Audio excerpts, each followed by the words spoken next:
इन्नल हम्दुलिल्लाह नहमदुहु व नस्तईनुहु व नस्तगफिरुहु व नऊज़ु बिल्लाहि मिन शुरूरि अनफुसिना व मिन सय्यिआति अअमालिना मन यहदिहिल्लाहु फला मुदिल्ल लहु व मन युद्लिलहु फला हादिय लहु व अशहदु अन ला इलाहा इल्लल्लाहु वहदहु ला शरीका लहु व अशहदु अन्न मुहम्मदन अब्दुहु व रसूलुहु अम्मा बअद फ़इन्न खैरल हदीस किताबुल्लाह व खैरल हदी हदी मुहम्मदिन सल्लल्लाहु अलैहि वसल्लम व शर्रल उमूरि मुहदसातुहा व कुल्लु मुहदसतिन बिदअह व कुल्लु बिदअतिन ज़लालह व कुल्लु ज़लालतिन फिन्नार फ़अऊज़ु बिल्लाहि अस्समीइल अलीम मिनश शैतानिर रजीम मिन हमज़िहि व नफ़्ख़िहि व नफ़्सिहि या अय्युहल्लज़ीना आमनु तक़ुल्लाहा हक़्क़ तुक़ातिहि व ला तमूतुन्न इल्ला व अंतुम मुस्लिमून या अय्युहन नासु तक़ू रब्बकुमुल्लज़ी ख़लक़कुम मिन नफ़्सिन वाहिदा व ख़लक़ मिन्हा ज़ौजहा व बस्स मिन्हुमा रिजालन कसीरन व निसाअ वत्तक़ुल्लाहल्लज़ी तसाअलून बिही वल अरहाम इन्नल्लाहा काना अलैकुम रक़ीबा या अय्युहल्लज़ीना आमनु तक़ुल्लाहा व क़ूलू क़ौलन सदीदा युस्लिह लकुम अअमालकुम व यग़फिर लकुम ज़ुनूबकुम व मन युतिइल्लाहा व रसूलहु फ़क़द फ़ाज़ फ़ौज़न अज़ीमा। अन अबी हुरैरह रज़ियल्लाहु तआला अन्हु क़ाल क़ाल रसूलुल्लाह सल्लल्लाहु अलैहि वसल्लम ला अदवा वला तियरता वला हाम्मत वला सफ़र मुत्तफ़क़ुन अलैहि रब्बि इश्रह ली सदरी व यस्सिर ली अमरी वहलुल उक़दतम मिन लिसानी यफ़क़हू क़ौली अल्लाहुम्मा अन्फ़अना बिमा अल्लमतना व अल्लिमना मा यनफ़अुना व ज़िदना इल्मा सुब्हानक ला इल्म लना इल्ला मा अल्लमतना इन्नका अंतल हलीमुल हकीम रब्बी यस्सिर वला तुअस्सिर व तम्मिम बिल खैर। तारीफों के लायक अल्लाह ही की जात है जो सारी कायनात का तने तन्हा मालिक है, और दरूद सलाम हो तमाम नबियों पर, खुसूसन मेरे और आपके प्यारे नबी मुहम्मदुर रसूलुल्लाह सल्लल्लाहु तआला अलैहि वसल्लम पर।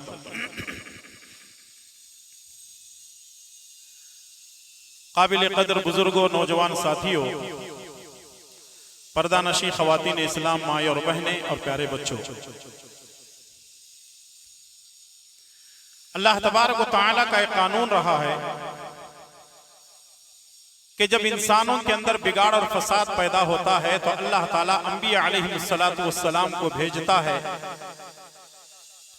बेशुमार अंबिया अलैहिस्सलातु वस्सलाम इस दुनिया में आए, जिसकी आखिरी कड़ी मेरे और आपके प्यारे नबी मुहम्मदुर रसूलुल्लाह सल्लल्लाहु तआला अलैहि वसल्लम है।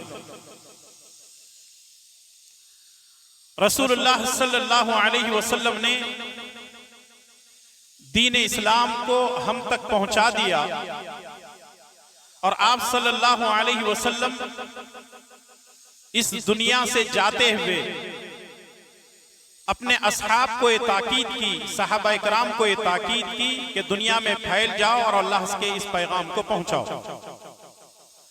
और उन्होंने रसूलुल्लाह सल्लल्लाहु अलैहि वसल्लम के इस हुक्म पर अमल किया, और आज अल्हम्दुलिल्लाह सारी दुनिया में मुसलमान पाए जाते हैं। ये सहाबा इकराम की मेहनत का समरा और उसका नतीजा है। लेकिन मुसलमान जैसे जैसे दीन से दूरी इख्तियार करते गए, कुरान से दूर होते गए, प्यारे नबी सल्लल्लाहु अलैहि वसल्लम की तालीमात से दूर होते गए, नतीजा ये निकला कि मुसलमानों के अंदर अकीदे की कमी, अमल की कमी, मुआमलात के अंदर कोताहियां नजर आने लगी।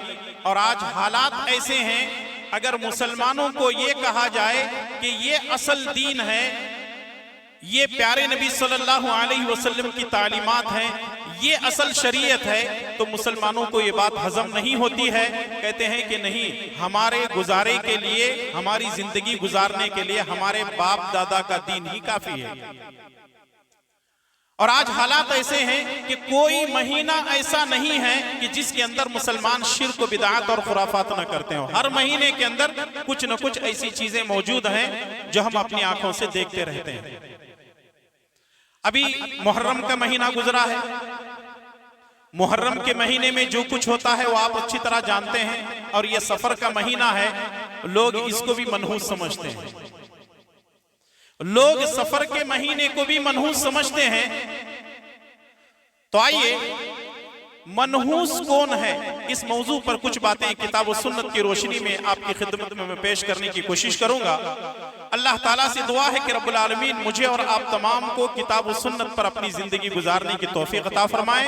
और सबसे पहले, अमल से पहले, अल्लाह ताला हम तमाम को अपने अकीदों की इस्लाह कर लेने की तौफीक नसीब फरमाए, आमीन। सही बुखारी और सही मुस्लिम के हवाले से एक हदीस मैंने आपके सामने पेश की है।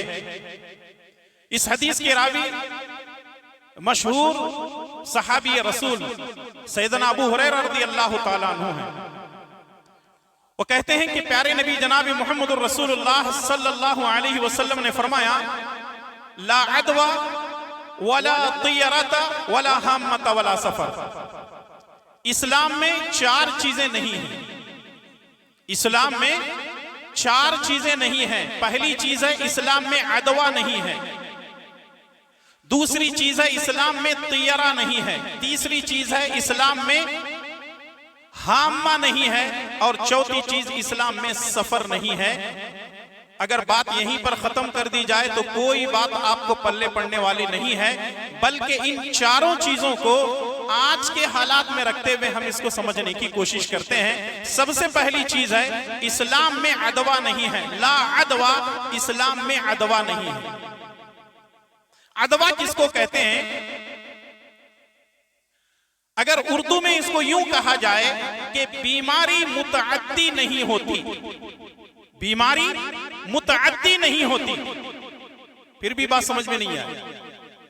बीमारी मुतअद्दी नहीं होती का मतलब यह है कि अगर कोई आदमी यह समझता है कि किसी आदमी को एक बीमारी है, अगर उसके पास हम जाएंगे, बैठेंगे, खाएंगे, पिएंगे, मुलाकात करेंगे, वो बीमारी मेरे अंदर आ सकती है, ये तसव्वुर इस्लाम में गलत है। इसलिए कि बीमारी के अंदर इतनी ताकत नहीं है कि वो किसी के अंदर सरायत कर जाए, क्योंकि बीमारी अल्लाह देता है। बीमारी खुद अपनी मर्जी से किसी के अंदर दाखिल नहीं हो सकती। ये माना है ला अदवा, बीमारी मुतअद्दी नहीं होती।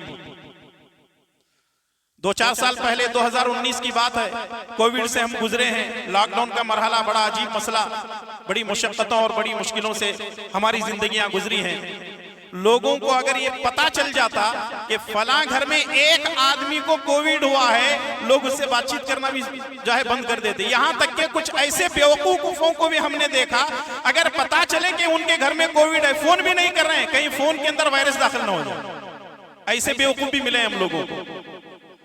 अगर आदमी का ये अकीदा है कि सामने वाले की बीमारी हमारे अंदर दाखिल हो सकती है, इसका मतलब यह है कि वो अकीदतन गलत है। अगर सामने वाले की बीमारी मेरे अंदर आ सकती है तो आप किसी हॉस्पिटल चले जाएं, वहां डॉक्टर बैठा हुआ है। आपको एक खतरनाक बीमारी है, यूं समझिए कि कोई एक बुखार है, विरल जो है कोई ऐसी बीमारी है, जैसे कैंसर का मसला हम ले सकते हैं। कैंसर किसी आदमी को है, लोग आ रहे हैं, जा रहे हैं, डॉक्टर सबको देख रहा है और डॉक्टर आपको देखने के लिए तैयार नहीं है। क्यों? डॉक्टर को पता है कि आपको कैंसर की बीमारी है। डॉक्टर अगर आपसे ये कहे जनाब मैं आपको हाथ भी नहीं लगा सकता, क्यों? आपकी कैंसर की बीमारी मुझे भी आ सकती है अगर मैं हाथ लगाऊं तो आप क्या कहेंगे? डॉक्टर ने ये जल्लाद है। इससे ये बात मालूम होती है बजाते खुद बीमारी के अंदर इतनी ताकत नहीं है कि वो दूसरे के अंदर मुंतकिल हो जाए। हाँ, अगर अल्लाह चाहे तो ये बीमारी आपको आ सकती है। मर्जी किसकी होगी? अल्लाह ताला की मर्जी होगी। बीमारी की मर्जी नहीं होगी, बीमार की भी मर्जी नहीं होगी। दोनों कुछ नहीं कर सकते हैं। न बीमार आपके अंदर बीमारी दाखिल कर सकता है, ना बीमारी आपके अंदर कोई बीमारी दाखिल कर सकती है, बल्कि बीमारी अल्लाह तबारक व तआला देता है।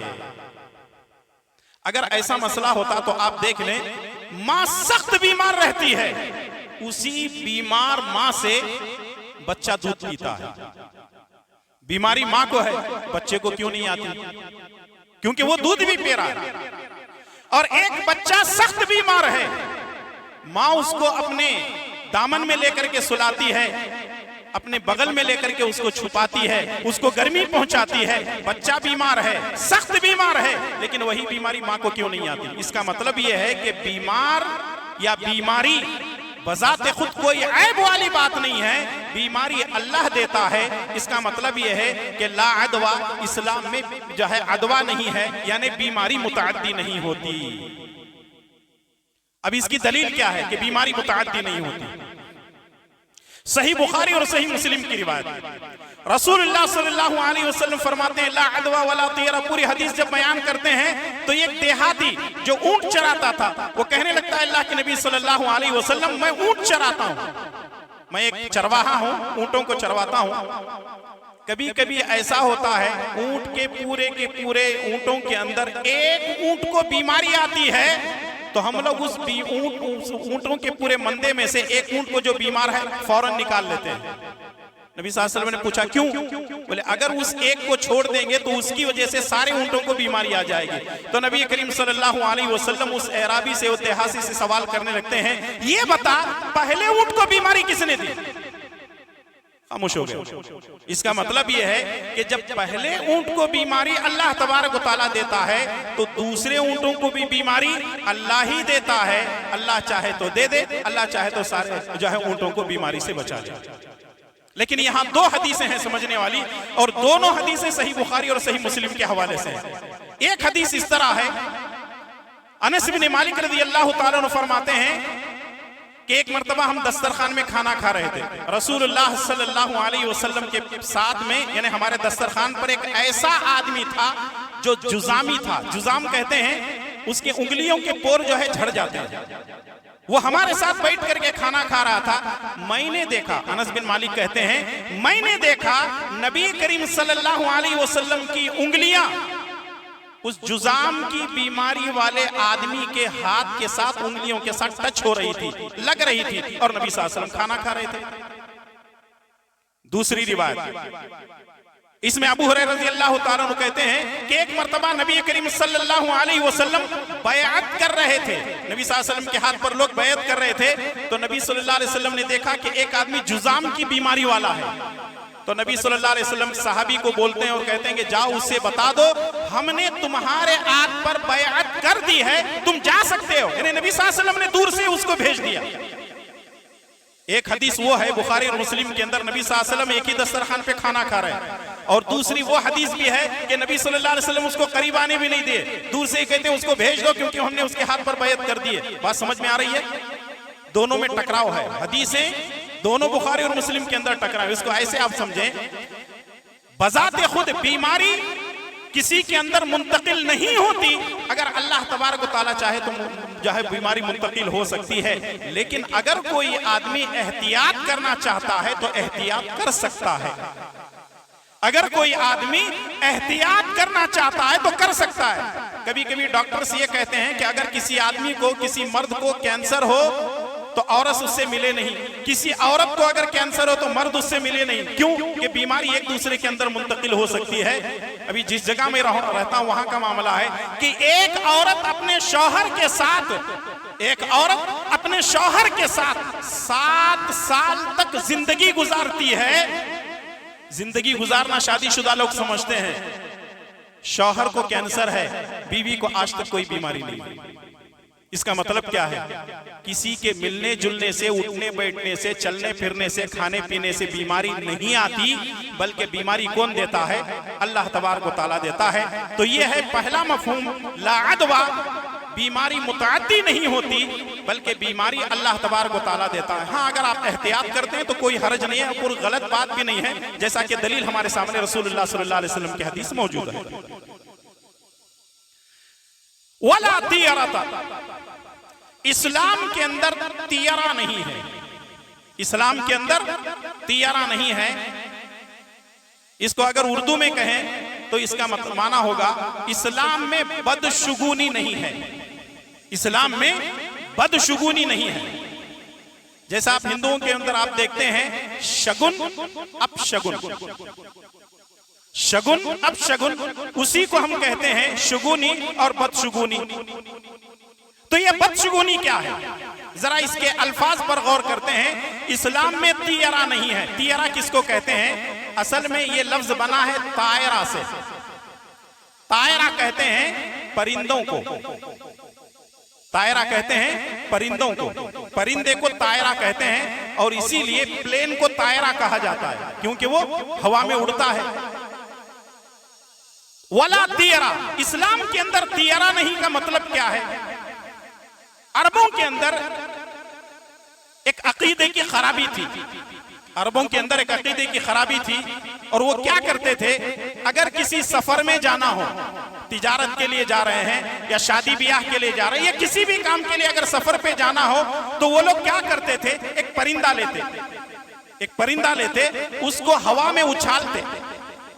अगर वो दाहिने जानिब चला गया, अगर राइट साइड चला गया तो समझते थे कि ये शगुन है, और अगर वो बाएं जानिब लेफ्ट साइड में चला गया तो लोग समझते थे कि ये अपशगुन है, बदशगुनी है। इस्लाम ने कहा कि शगुन और अपशगुन इस्लाम में नहीं है। शगुन हो सकता है, शगुन इस्लाम में है, लेकिन अपशगुन यानी बदशगुनी इस्लाम में नहीं है। अब आप कहेंगे मौलाना हमारे माशरे के अंदर तो ऐसी बदशगुनी तो नहीं है। मैं दसियों चीजें गिनवा सकता हूं आपको। हमारे माशरे के अंदर हमने दीन इस्लाम को हमारे बिरादराने वतन को पहुंचाया तो नहीं, लेकिन उनके गलत अकीदे मुसलमानों के अंदर पाए जा रहे हैं। मिसाल के तौर पर मुसलमानों के अंदर एक बदशगुनी पाई जाती है। अगर वो सफर से जा रहा है और बिल्ली अगर रास्ता काट के निकल जाए तो लोग कहते हैं अब मुझे नहीं जाना चाहिए क्योंकि बिल्ली ने मेरा रास्ता काट लिया है। लो भाई, ये बिल्ली से डरने वाली कौम, ये कुत्ते बिल्ली से डरने वाली कौम, अगर इनके हाथ में तलवार दे दिया जाए, जा इस्लाम के मुकाबले में गैरों से चाहे क़िताल कर, तो ये कहेगा नहीं, बिल्ली रास्ता काट के चले गई, अपनी बीवी के बगल में जाकर के सो जाएगा। ये ऐसी कौम है जो बिल्लियों से डरती है। अच्छा, बिल्लियों के बारे में अल्लाह के प्यारे नबी जनाब मोहम्मद रसूलुल्लाह सल्लल्लाहु अलैहि वसल्लम ने से पूछा गया, अल्लाह के नबी क्या बिल्ली का जूठा पाक है? तो नबी करीम सल्लल्लाहु अलैहि वसल्लम ने फरमाया इन्नहा लैसत बिनजिस, बिल्ली जो है वो नापाक जानवर नहीं है। बिल्ली का जूठा नापाक नहीं है। अगर किसी बर्तन के अंदर खा ले, दूध पी ले, कोई चीज और जो है इस्तेमाल कर ले तो बिल्ली का जूठा पाक है। वैसे भी हमारे यहाँ कुछ लोग ये कहते हैं कि बिल्ली अगर किसी बर्तन के अंदर मुंह डाले तो नहीं खाना चाहिए, उसको दमे की बीमारी आती है। सब गलत है। अब बिल्ली के बारे में नबी करीम सल्लल्लाहु अलैहि वसल्लम ने फरमाया ही मिनत तवाफीन, ये तुम्हारे घरों में रहती है, तुम्हारे घरों में खाते पीती है, तुम्हारे बच्चों के साथ खेलती है, तुम्हारे बिस्तरों में उठती बैठती है, तुम्हारे घरों में राज करती है। नबी सल्लल्लाहु अलैहि वसल्लम ने फरमाया कि बिल्ली का जूठा पाक है, नापाक नहीं है बिल्ली। इसके बिल मुकाबिल आप देखें कुत्ता है, नापाक जानवर है। अगर वो किसी बर्तन में मुंह डाले तो कितनी मर्तबा? 7 मर्तबा साफ करने का, धोने का हुक्म है। और जो सूअर है, खिंजीर है, वो तो नजिसुल ऐन है, उसकी तरफ देखने की भी इजाजत नहीं है, वो नजिसुल ऐन है। अगर ऐसा मुसलमान किसी सफर पे जा रहा हो, बिल्ली रास्ता काटे तो घर पे वापस आ जाएगा, अगर कुत्ता रगड़ के जाए तो कुछ फर्क नहीं पड़ता। सूअर अगर आकर के टकरा ले तब भी फर्क नहीं पड़ता। इसका मतलब यह है कि इसकी दिमाग में भेजा नहीं है, भूसा भरा हुआ है। बदअकीदगी ऐसी है, गैरों से हमने आरियतन ले ली है। और आज मुसलमानों के अंदर देख ले यही सारी बदअकीदगी पाई जाती है। अगर बिल्ली रास्ता काटे तो समझते हैं कि हमारा काम होने वाला नहीं है। ऐसी कौम कब कामयाब होगी?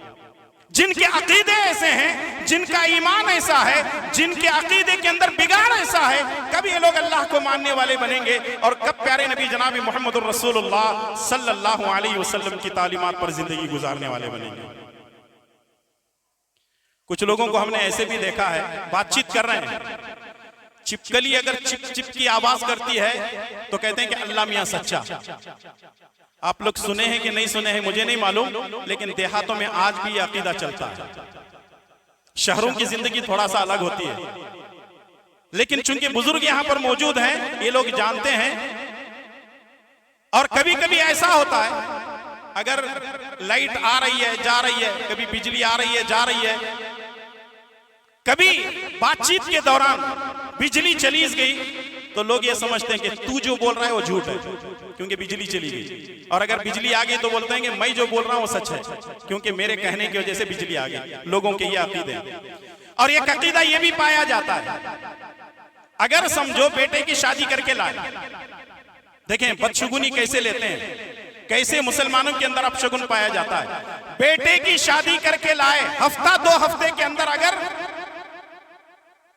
वो बहू का बेचारे का ससुरा मर गया, घर का बड़ा मर गया, तो औरतें सारी जिंदगी अपनी बहू को कोसते रहते हैं, क्या तेरा पौं गुण अच्छा नहीं, जैसे ही तू घर के अंदर आई मेरा मर्द मर को गया।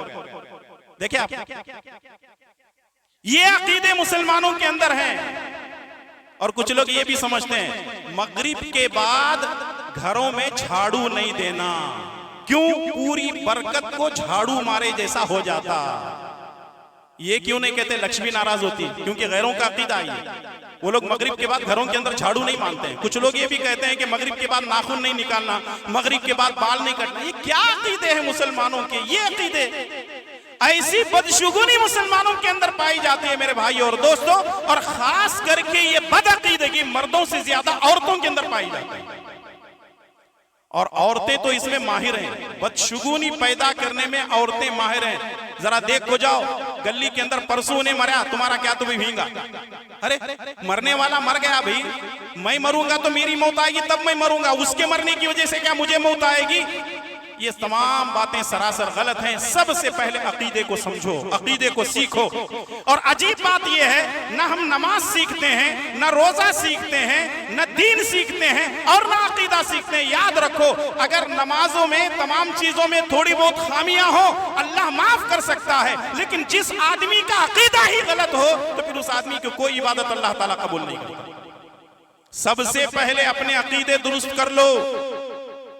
ये बातें मामूली लग रही हैं, कुछ लोग ये भी समझते हैं अगर सीधे हाथ की हथेली में खुजली हो रही है तो पैसे आने वाले हैं, और अगर दावे हाथ की हथेली खुजली उसमें हो रही है तो सारे पैसे खत्म होने वाले हैं। दाहिनी हाथ फड़फड़ाती है तो पैसे आने वाले हैं, अच्छा शगुन लेते हैं उससे। और अगर बाएं तरफ की अगर जो है आंख फड़फड़ाती है तो लोग समझते हैं कि आदमी बर्बाद होने वाला है। भाई कुछ ना कुछ विटामिन की कमी होगी, कुछ गड़बड़ होगी हमारे जिस्म के अंदर, इस वजह से ये सारी की सारी चीजें होते हैं, कुदरत की तरफ से, अल्लाह की तरफ से है। तो बताने का मकसद ये है कि इस्लाम के अंदर तियारा नहीं है। पहली चीज ला अदवा, इस्लाम में अदवा नहीं है, यानी बीमारी मुतअद्दी नहीं होती। और दूसरी चीज है वला तियारा, इस्लाम के अंदर बदशुगुनी नहीं है।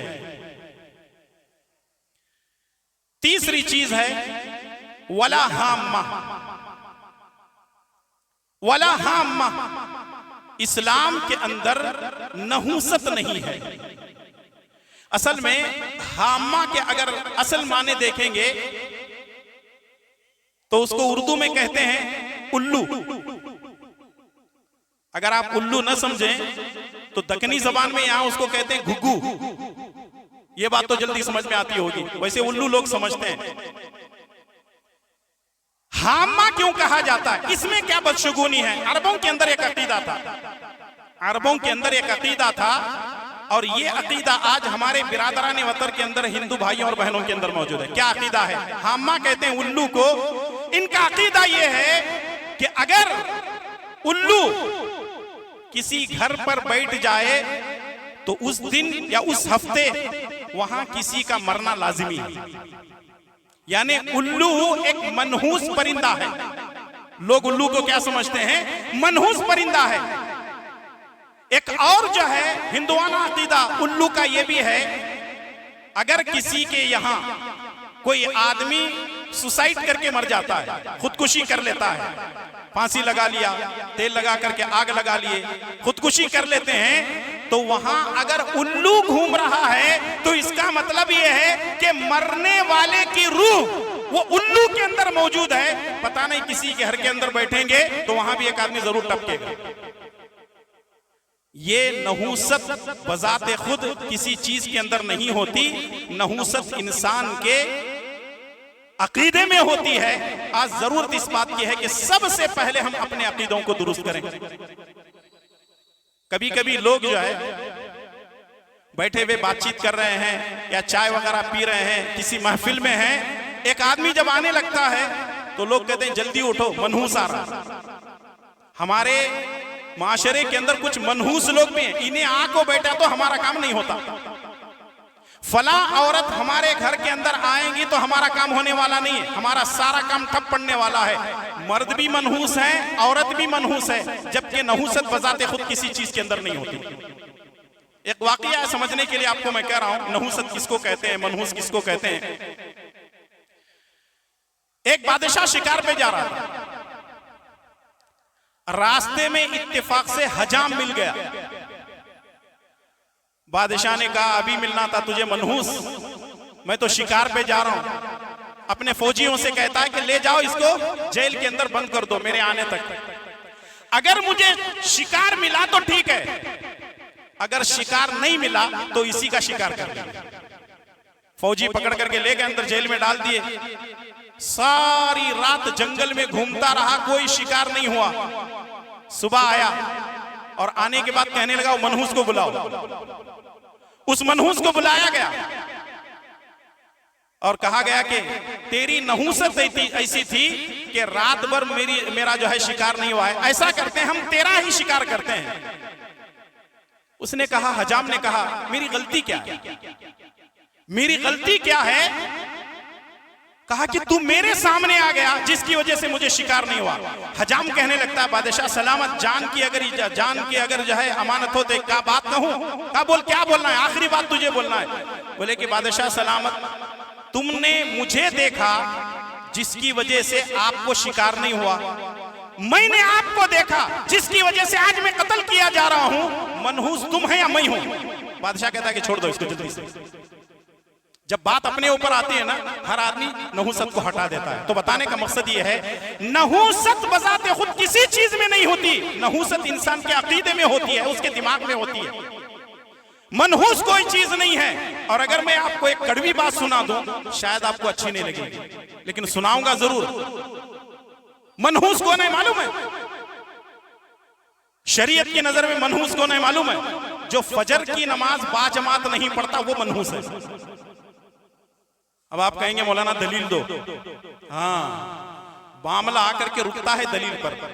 रसूलुल्लाह सल्लल्लाहु अलैहि वसल्लम ने फरमाया, एक आदमी अगर फजर की नमाज पढ़ करके घर से निकलता है तो उसके हाथ में इस्लाम का झंडा होता है और वो सारा दिन नशीत रहता है और उसका दिन बहुत अच्छा गुजरता है। और अगर कोई आदमी फजर की नमाज बाजमात नहीं अदा करता है तो उसकी शक्ल सूरत वो कसलान की हालत में एकदम जो है नशीत नहीं होता, बल्कि उसका दिन यूं ही गुजर जाता है। इसका मतलब यह है कि फजर की नमाज ना पढ़ने की वजह से नहूसत उसके सारे दिन उसके चेहरे पे होती है। फजर की नमाज पढ़ो पाबंदी के साथ, तभी जाकर के मसले हल होंगे। वो मनहूस, ये मनहूस, फला मनहूस, उसको मनहूस, ये कहने से कुछ होने वाला नहीं। जरा सोचें और गौर करें किस तरीके के अकीदे, ये मुसलमानों की बात मैं कर रहा हूं, गैरों की बात नहीं कर रहा हूं। उनके अकीदे हमने आरियत में ले लिए और आज अपनी जिंदगी गुजार रहे हैं। ये भी मनहूस, वो भी मनहूस। नहूसत बजाते खुद किसी चीज के अंदर नहीं है। तीन चीजें आपके सामने आ गई, ला अदवा वला तियरता वला हाम्मा। चौथी चीज है वला सफर। इस्लाम में सफर नहीं है, इस्लाम में सफर नहीं है। एक आता है स्वाद से सफर, ये सफर का महीना है। एक आता है सीन से सफर, वो है जिसको अंग्रेजी में जर्नी कहते हैं, जो हम लोग किसी बस में, ट्रेन में, हवाई जहाज में, अपनी गाड़ी वगैरह में सफर करते हैं, वो सफर। इस्लाम में सफर नहीं है का मतलब ये सादा वाला सफर, यानी सफर का महीना इस्लाम में नहीं है। यानी सफर के महीने से जुड़ी हुई जितनी चीजें हैं इस्लाम के अंदर नहीं है। अल्लामा इब्न कसीर रहमतुल्लाह अलैह ने सफर के महीने के ताल्लुक से तीन बातें बयान की हैं। सफर के महीने के ताल्लुक से अरबों के तीन अकीदे पाए जाते थे। पहला अकीदा यह है, सफर एक बीमारी का नाम है, आदमी खाता जाता है लेकिन उसका पेट नहीं भरता।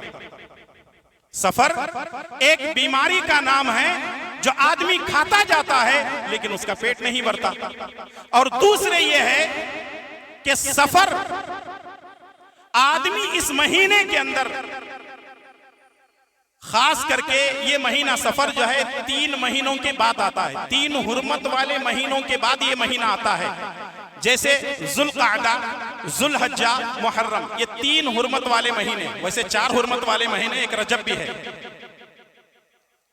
जैसा कि कुरान करीम के अंदर अल्लाह ताला ने बयान फरमाया कि 12 महीनों में से 4 महीने हुर्मत वाले हैं, एक रजब का महीना और 3 लगातार हैं, जिलकादा, जिलहज्जा और मुहर्रम।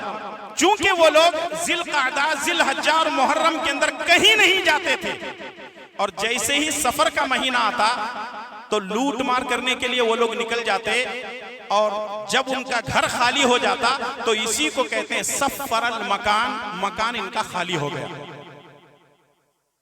अब ये सफर के ताल्लुक से ये दूसरा अकीदा। तीसरा अकीदा ये है, सफर एक बीमारी का नाम है।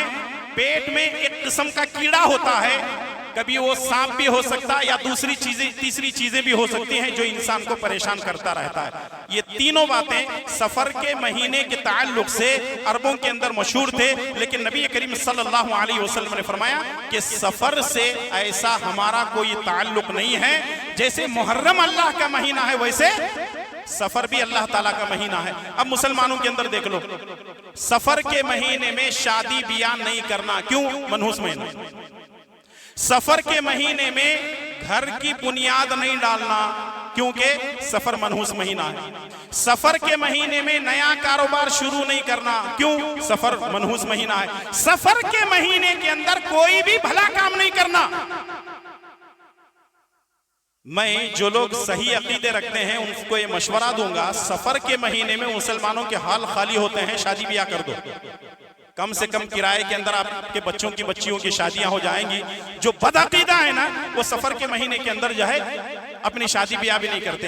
एक और अकीदा भी इसी से जुड़ा हुआ है, वो आपके सामने मैं बयान कर देता हूं। जैसे कैलेंडर जो घरों के अंदर लगे हुए होते हैं, क्योंकि मुसलमानों के अंदर मुख्तलिफ मसलक हैं, मुख्तलिफ जमातें हैं और मुख्तलिफ जो है तंजीमें हैं, मुख्तलिफ जो है गुरोहबंदियां हैं। अब 4-4 इंच की लोग मस्जिदें बना करके अपना ना टाइटल दे रहे हैं, मैं जन्नतियों बाकी सब जहन्नमी। वो जो नए नए कैलेंडर छप रहे हैं, अपने घर में आज तक आपने गौर नहीं किया है तो जाकर के गौर कर लें। हमारी जमात से हट करके दूसरे जो कैलेंडर हैं उसके अंदर एक जुमला लिखा हुआ होता है, कमर दर अकरब। कमर दर अकरब, इसका मतलब यह है कि चांद बिच्छू में है। क्या मतलब? ये दिन मनहूस है, इसमें शादी नहीं करना। महीने में 1-2 दिन रहते हैं, या 2 महीने 3 महीने में 2-3 दिन ऐसे आते हैं, और बाकायदा कैलेंडर में लिखा होता है जो लोग इस तरीके के बदअकीदगी रखते हैं वो लोग एक तो सफर के महीने में शादी नहीं करते, और दूसरे कमर दर अकरब अगर कैलेंडर में लिखा हुआ तो उसमें भी शादी नहीं करते। क्यों?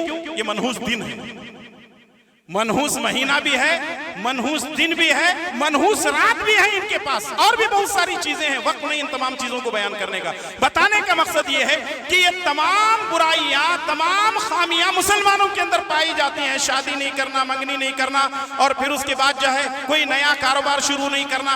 अच्छा, सफर के महीने में बच्चा पैदा हुआ तो इसे भी गला दबा करके कहीं दबा दो। क्यों? सफर के महीने में बच्चा मनहूस पैदा हुआ ना।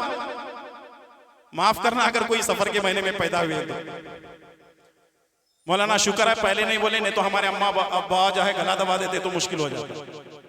सफर के महीने में बच्चा पैदा होता है तो कबूल कर लेते हैं। मीठा मीठा हप हप, कड़वा कड़वा थू थू, ये मुसलमानों की जिंदगी है। जो अपने को पसंद है वही दीन, जो अपने को पसंद नहीं है वो दीन नहीं है। और अगर सफर के महीने में हमारे माँ बाप, हमारे रिश्तेदार, खाला फुप्पू कोई भी मर जाए तो फिर उनको दफन भी नहीं करो, घर में रख करके बैठो सफर का महीना खत्म होने तक। जब बात उठेंगे ना पूरे घर के अंदर, पूरे मोहल्ले के अंदर, तब पता चलता है सफर का महीना मनहूस नहीं है, नहूसत हमारे ज़हन दिमाग के अंदर भरी हुई है। तो ये जो अकीदे मुसलमानों के अंदर पाए जाते हैं, इसका सरे से कोई ताल्लुक ही नहीं इस्लाम से, दीन से, शरीयत से, प्यारे नबी जनाब मोहम्मद रसूलुल्लाह सल्लल्लाहु अलैहि वसल्लम की तालीमात से इसका कोई ताल्लुक नहीं है। मुसलमानों के ज़हन और दिमाग इतने गंदे हो चुके हैं, वो हर चीज को नहुसत में ले रहे हैं। आज के खुतबे जुमा का जो खुलासा है, जो दर्स है आपके सामने, यही 4 चीजें हैं। इन चारों चीजों को अपने जहन और दिमाग में बिठा करके जाइए।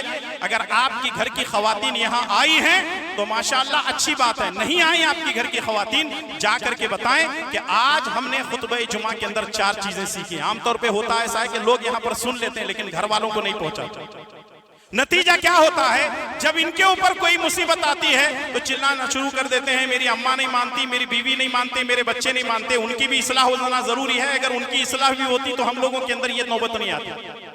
तो चार चीजें खुलासा मैं आपके सामने पेश करने जा रहा हूं। पहली चीज है ला अदवा, बीमारी मुतअद्दी नहीं होती। एक आदमी की बीमारी दूसरे आदमी के अंदर बजाते खुद मुंतकिल नहीं होती जब तक कि अल्लाह तबारक व तआला नहीं चाहता। और बीमारियों से बचने के लिए अल्लाह के प्यारे नबी सल्लल्लाहु अलैहि वसल्लम एक दुआ हमेशा मांगा करते थे। बड़ी मुख्तसर, बड़ी छोटी दुआ है, आप भी उसको याद कर सकते हैं। सुनन अबू दाऊद की रिवायत है, रसूलुल्लाह सल्लल्लाहु अलैहि वसल्लम हमेशा ये दुआ करते थे, अल्लाहुम्मा इन्नी अऊज़ु बिका मिनल बरसी वल जुनूनी वल जुज़ाम व मिन सय्यिल अस्काम। कुछ लोग ये कह रहे थे कि कोविड के अंदर ये दुआ पढ़ना चाहिए, नहीं, ये हर बीमारी के लिए। अल्लाहुम्मा इन्नी अऊज़ु बिका मिनल बरसी, सफेद दाग की बीमारी से अल्लाह मैं पनाह चाहता हूं, वल जुनूनी, पागलपन से, वल जुज़ामी, जुज़ाम की बीमारी से, व मिन सय्यिल अस्काम, अल्लाह हर किस्म की बीमारियों से मैं तेरी पनाह चाहता हूं। ये जो है उसके लिए वला अदवा, ला अदवा वला तियरता, इस्लाम के अंदर बदशुगुनी नहीं है। अगर कभी कभी ऐसा हो जाए, बदशुगुनी आ जाए, तो एक सहाबी ने पूछा अल्लाह के नबी, कभी अगर बदशुगुनी हो जाए तो रसूलुल्लाह सल्लल्लाहु अलैहि वसल्लम ने फरमाया, याद रखो बदशुगुनी ये शिर्क है। बदशुगुनी क्या है? सही बुखारी और सही मुस्लिम की रिवायत, बदशुगुनी शिर्क है। सहाबा किराम ने पूछा अल्लाह के नबी, अगर कभी ऐसा आ जाए तो हम क्या करें? तो नबी सल्लल्लाहु अलैहि वसल्लम ने फरमाया, ये दुआ पढ़ लो, उस बदशुगुनी का एक कफ़ारा है। वो दुआ क्या है? अल्लाहुम्मा ला खैरा इल्ला खैरुक, अल्लाहुम्मा ला खैरा इल्ला खैरुक वला तैरा इल्ला तैरुक वला इलाहा गैरुक। ये दुआ है जो प्यारे नबी जनाब मोहम्मद रसूलुल्लाह सल्लल्लाहु अलैहि वसल्लम ने हमको सिखाई है। और तीसरी चीज है वला हम्मा, इस्लाम के अंदर हम्मा नहीं है, यानी नहूसत नाम की कोई चीज नहीं है। वला सफर, और इस्लाम के अंदर सफर नहीं है, यानी सफर का महीना मनहूस नहीं है।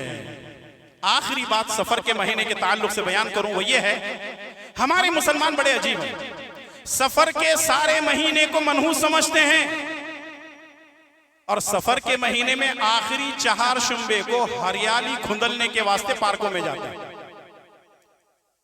रसूलुल्लाह सल्लल्लाहु अलैहि वसल्लम सफर के महीने में बीमार हुए थे और फिर उसके बाद नबी करीम सल्लल्लाहु अलैहि वसल्लम का इंतकाल रबीउल अव्वल में हुआ। तो सफर के महीने में जब नबी सल्लल्लाहु अलैहि वसल्लम बीमार हुए तो नबी की बीमारी के खुशी में सफर के महीने में जो आखिरी चार शुम्बा होता है वहां पिकनिक मनाने जाते हैं। यहाँ रिवाज है क्या नहीं है मुझे नहीं मालूम, और होना चाहिए। हो सकता है कि शहरों में ना होता, देहातों में, जरा बेंगलुरु से हट करके आप चले जाओ, हर जगह आपको ये बीमारी मिलेगी। क्यों? लोग जो है यहाँ महीने को मनहूस समझते हैं और वह नबी सल्लल्लाहु अलैहि वसल्लम की बीमारी की खुशी में जाते हैं। अब आप ये कह रहे हो कि मौलाना बीमारी की खुशी में नहीं जाते हैं, फिर किस खुशी में वो जाते हैं और जाकर के जो है पार्कों के अंदर जाकर के पिकनिक मनाते हैं? इस्लाम से इसका कोई ताल्लुक नहीं है, शरीयत से इसका कोई ताल्लुक नहीं है। इसलिए मेरे भाई और दोस्तों, माई और बहनें, जरूरत इस बात की है कि हम अपने अकाईद को दुरुस्त कर लें, क्योंकि अकीदा अगर दुरुस्त हो तो अमल भी दुरुस्त होता है। लेकिन अगर अकीदा ही दुरुस्त नहीं है, अमल अगर कोई आदमी जिंदगी भर करता रहे, पीशानी पे गट्टे उसके पड़े रहे, अल्लाह तबारक व तआला ऐसे जो है अमल को कबूल नहीं करता है। आखिर में एक दरखास्त करते हुए मैं दुआएं आपके सामने पेश करूंगा। वो ये है कि आज से तकरीबन 1 साल पहले, 1.5 साल पहले यहाँ मेरा आना हुआ। उस वक्त जो है बिल्कुल छोटी सी मस्जिद थी, शीट की मस्जिद थी। उस मस्जिद के अंदर हम लोग जो है अल्हम्दुलिल्लाह नमाज पढ़ रहे थे। आप ही लोगों ने अल्हम्दुलिल्लाह इसका बेड़ा उठाया। आज एक पुख्ता बिल्डिंग के अंदर हम नमाज पढ़ रहे हैं। ये बड़ी खुशी की बात है। जिन लोगों ने इस मस्जिद को बनाने में दामे दरमे सखों ने जिस अंदाज से भी ताउन किया है, हम उनके हक में दुआ करते हैं कि अल्लाह तबारक व तआला आप लोगों को जज़ाए खैर अता फरमाए, अल्लाह तबारक व तआला आपके देने को कबूल फरमाए और अल्लाह तबारक व तआला दुनिया और आखिरत में उसका बेहतर बदला अता फरमाए। नबी करीम सल्लल्लाहु अलैहि वसल्लम फरमाते हैं कि अगर कोई आदमी पूरी मस्जिद न बनाए बल्कि का मुफहसी क़तातिन, अगर कोई आदमी एक परिंदे का घोंसला भी बना देता है अल्लाह के नाम पर, परिंदे का घोंसला, यानी एक छोटी मिसाल दी गई है। अगर कोई आदमी नमाज पढ़ने के लिए परिंदे का घोंसला भी बना देता है, तब भी अल्लाह ताला बनल्लाहु लहू बैतन फिल जन्नह, उसके बदले उसको जन्नत में एक महल तामीर करेगा। हालांकि परिंदे के घोंसले में नमाज नहीं होती। एक तमसील दी गई है जो रसूलुल्लाह सल्लल्लाहु अलैहि वसल्लम ने बयान फरमाया, इतना छोटा सा घोंसला भी अगर हो तो अल्लाह ताला जन्नत में घर जो है महल तामीर करता है। इतनी बड़ी मस्जिद माशाअल्लाह आप लोगों ने खड़ी की है, लेकिन और भी इसके बहुत सारे काम नजर आ रहे हैं। आप देख रहे हैं कि खिड़कियां हैं, इसके दरवाजे हैं, ऊपर वाला हिस्सा है, बाहर वाला हिस्सा है, नीचे वाला हिस्सा है, लेकिन आप लोगों के ताउन की जरूरत है। मैं ये नहीं कह रहा कि आप लोग नहीं दे रहे, अल्हम्दुलिल्लाह दे रहे हैं, इसीलिए तो हम दुआएं दे रहे हैं आपके लिए, और दुआएं हमेशा होती रहेंगी। तो इसलिए आपसे मुअद्दबाना गुजारिश की जाती है कि यहाँ से जब आप नमाज के बाद फारिग होकर के जाने लगे, ज्यादा से ज्यादा ताउन करें, और सदक़े जारिया के तौर पर आप लोग जो है अपने वालिदैन के लिए भी दे सकते हैं। अल्लाह तबारक व तआला से दुआ है कि जिन लोगों ने इस मस्जिद को बनाने में अपना वक्त दिया है, अपना रुपया पैसा लगाया है, अल्लाह ताला उनको जज़ाए खैर अता फरमाए। ऐ अल्लाह उनकी जो है नेकियों को कबूल फरमा। ऐ अल्लाह तबारक व तआला हम तमाम को तेरे अहकामात पर अमल करने की तौफीक अता फरमा। गलत किस्म के अकीदों से हमें अपनी इस्लाह कर लेने की तौफीक अता फरमा। ऐ अल्लाह हमें जो बीमार है उनको शिफाए कामिला आजिल अता फरमा, जो परेशान हाल है उनकी परेशानियों को दूर फरमा, हलाल खाने और हराम से बचने की तौफीक अता फरमा। ऐ अल्लाह जब तक हमें जिंदा रख, इस्लाम पर जिंदा रख और खातिमा बिल खैर फरमा। आमीन या रब्बल आलमीन। रब्बना तक़ब्बल मिन्ना इन्नका अंतस समीउल अलीम। सुब्हान रब्बिका रब्बिल इज्जति अम्मा यसिफून व सलामुन अलल मुरसलीन वल्हम्दुलिल्लाहि रब्बिल आलमीन।